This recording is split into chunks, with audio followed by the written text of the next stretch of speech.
Good morning, students. Student, in this video we will learn question number 3 of exercise 9th B, and the question number 3 is measure the following angles and write their types. So in this question what to do, आपको पहले angle को major करना है और उसके बाद उसका type right करना है. Now how we measure the angle? We can measure and draw the angle with the help of protractor. This is the protractor.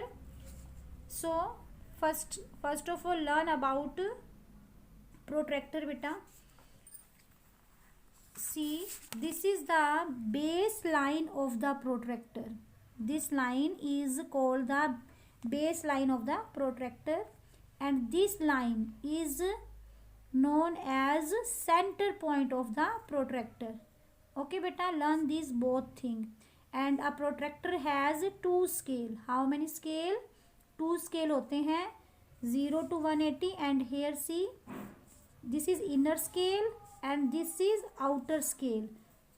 So in both scale there is counting written from 0 to 180. Okay, with the help of this scale we can draw angle anti clockwise और clockwise भी बना सकते हैं और anti clockwise भी बना सकते हैं. Okay, first of all learn one more thing बेटा. When two rays meet two angles form. जब दो रेज मिलती है ना तो दो एंगल बनते हैं. One is interior angle and one is exterior angle. See, this part is inside ना, ये पार्ट अंदर की तरफ है ना, तो इसको बोलेंगे इंटीरियर एंगल. और ये see, this part is outside, ये बाहर वाली साइड है, तो इसको एक्सटीरियर एंगल बोलेंगे. ओके बेटा, now how we measure the angle with the help of protractor. For measuring the angle, first of all we place the protractor in such way so that this baseline should be on the one arm of the angle. आपको ये protractor कैसे place करना है? आपको ऐसे place करना है कि ये जो बेस लाइन है ना, तो देर आर टू आर्म्स, दो आर्म है, आपकी चॉइस होती है, चाहे इस पे रख लें चाहे इस पे रख लें. तो आपकी जो बेस लाइन है ना, बेस लाइन एक आर्म पे होनी चाहिए एंगल के. ओके, बिल्कुल उसको ओवरलैप करना है. और जो ये सेंटर पॉइंट है should be on the vertex of the angle. See how.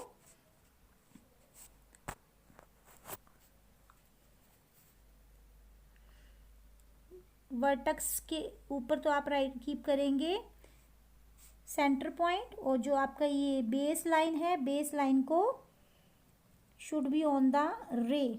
Okay, and now see where is the second ray lie. अब सेकेंड आर्म कहाँ लाई कर रही है? सी हेयर, यहाँ लाई कर रही है.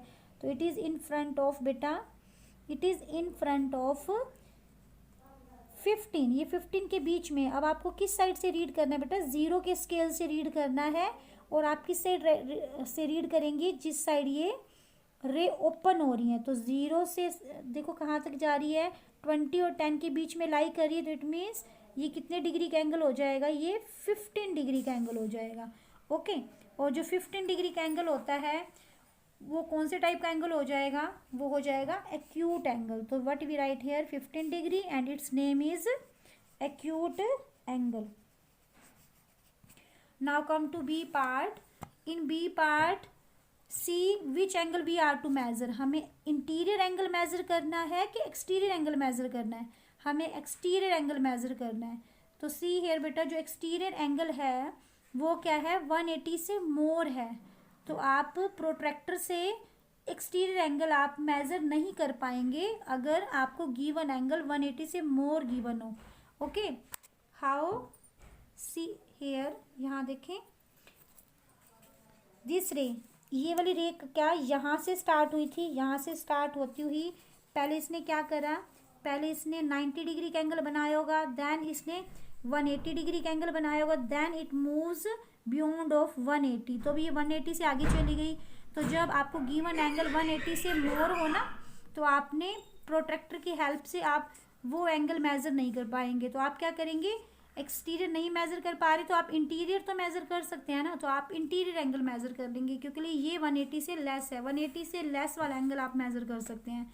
तो आप इसका एक्सटीरियर एंगल मेज़र कर लें।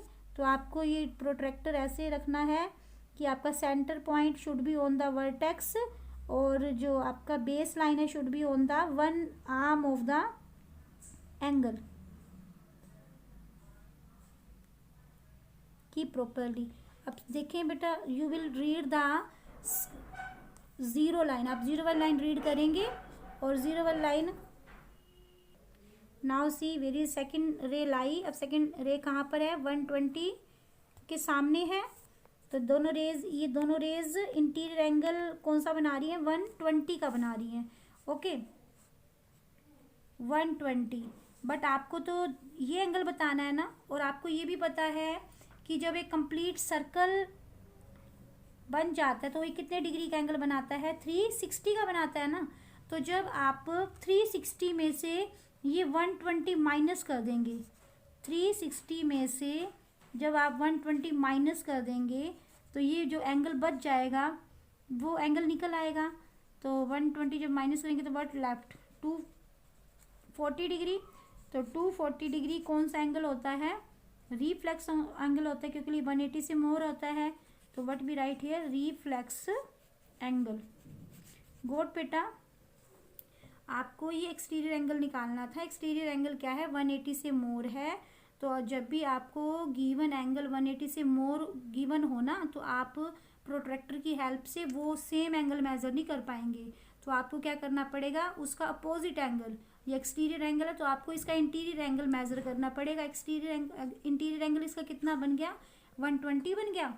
तो यहाँ से यहाँ तक तो कितना, 120 है। और जब ये रे पूरा मूव करके सर्कुलर पाथ कंप्लीट करेगी तो 360 का बनाएगी। तो यहाँ से यहाँ तक 120 और बाकी सारा कितना बच जाएगा, तो 360 में से माइनस करने पे तो पता चलेगा ना। तो यहाँ से लेकर यहाँ तक कितना एंगल लेफ्ट हो जाएगा, कितना एंगल बच जाएगा, 240 का बच जाएगा। तो ये रिफ्लेक्स एंगल हो जाएगा। Now one more part I am teaching, see here, you are to measure this angle. आपको ये वाला एंगल मेजर करना है। तो आपकी चॉइस है, चाहे आप इस रे पर बेस लाइन कीप करें, चाहे इस रे पर आप अपना प्रोट्रैक्टर कीप करें, और ये आपकी चॉइस है। Okay, so rotate your book and then, क्योंकि जो आपको अपना प्रोट्रैक्टर का टॉप है ना, आपको प्रोट्रैक्टर का टॉप किस साइड रखना होता है, जिस साइड दोनों रेज क्या हो रही हैं, ओपन हो रही हैं। आपने जो भी एंगल मेजर करना है ना, तो आप प्रोट्रैक्टर का जो टॉप है उस साइड कीप करेंगे जिस साइड वो दोनों रेज क्या हो रही हैं, ओपन हो रही हैं। तो सी हेयर, जब आप इसको इसके वर्टेक्स पर सेंटर पॉइंट रखेंगे,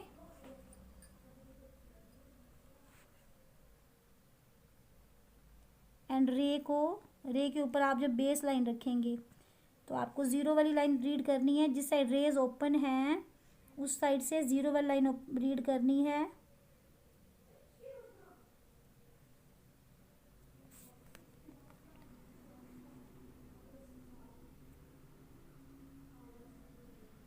keep the protractor properly, proper way में रखोगे then you can measure correctly, otherwise you may be wrong. तो आपको ज़ीरो वाली लाइन रीड करनी है जिस साइड रेज ओपन है। तो देखो आपकी जो सेकंड रे है वो कहाँ लाई कर रही है, ज़ीरो वाली लाइन में 140 पे। तो ये कितने डिग्री का एंगल है बेटा, 140 डिग्री का एंगल है। आप इस पे रख के भी मेज़र करोगे तो भी क्या आ जाएगा, 140 आएगा। I am again placing the protractor. देखो अब मैं यहाँ पर कीप कर रही हूँ, सी बेटा। अब आपको कौन सी लाइन रीड करनी है, ज़ीरो वाली लाइन, जिस साइड आपकी रे ओपन हो रही है। तो सी, अपने ज़ीरो वाली लाइन रीड करी, तो ज़ीरो वाली लाइन अब नाउ आउटसाइड है। तो देखिए आप इधर किधर ये लाई, सेकंड रे कहाँ लाई कर रही है, 140 के सामने ही लाई कर रही है ना। तो आप किस साइड से भी मेज़र कर लेंगे, इसका मेज़र कितना आएगा, 140। तो 140 डिग्री एंगल जो होता है ये क्या होता है, 180 से लेस होता है, बट 90 से मोर होता है। जो 180 से लेस और 90 से मोर होते हैं वो कौन से एंगल होते हैं, ऑब्ट्यूज। ओके बेटा, so in this way we will do remaining parts. There is no need to measure this angle. ये एंगल मेजर करने की ज़रूरत नहीं है. जब टू रेज परपेंडिकुलरली मीट करती हैं, बिल्कुल स्ट्रेट एक दूसरे के ऊपर खड़ी होती हैं, तो वो कितने डिग्री का एंगल बनाती है? 90 डिग्री का. तो ये कौन सा एंगल हो जाएगा? राइट एंगल हो जाएगा.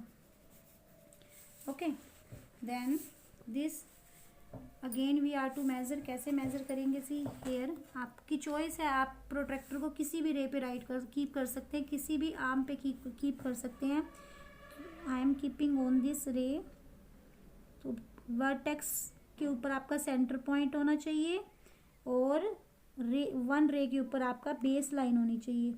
ओके, देन सी आपको जीरो वाली लाइन रीड करनी और किस साइड से रीड करनी है? जिस साइड ये दोनों रेज ओपन है. तो आपको जीरो वाली लाइन में देखो सेकंड रे आपकी कहाँ लाई कर रही है? 60 पे लाई कर रही है. जीरो वाली लाइन में ये रे कहाँ लाई कर रही है? 60 के सामने. तो this is 60 degree angle. Okay, तो 60 डिग्री एंगल क्या होता है? 90 से लेस होता है तो it will be acute angle.